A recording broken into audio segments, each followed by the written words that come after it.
Well, a federal judge in New York has denied the Justice Department's request to unseal grand jury testimony in the case of convicted sex offender Jeffrey Epstein. In the 14-page decision, the judge writes that the documents contain testimony from just a single FBI agent and says the government's, quote, 100,000 pages of Epstein files and material dwarf the 70-odd pages of Epstein grand jury materials.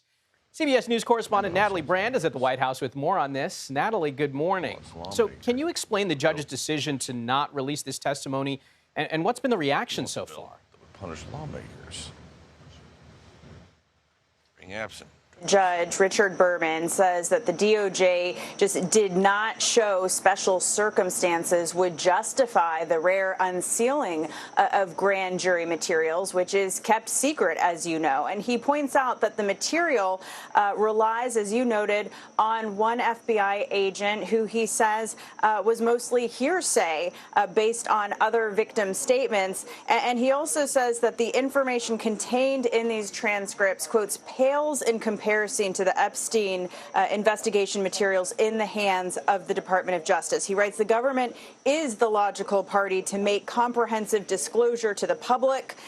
He says this instant grand jury motion, which, as you know, was made a few weeks ago, appears to be, quote, a diversion from the breadth and scope of the Epstein files in the government's possession.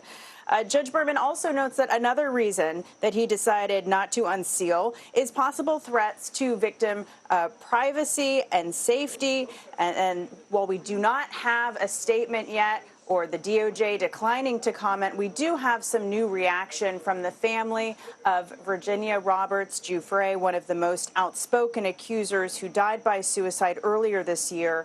Her family says that they applaud the judge's decision here, agrees that it's a diversion, distracting from what they say is also the vast scope of files in the government's possession. And in a statement, they say it's our strong belief that Ghislaine Maxwell, co-conspirator, and Jeffrey Epstein did not act alone. They are calling for full transparency from the administration and insist that the DOJ release all documents related to the case, Michael. All right, Natalie Brand at the White House. Thank you.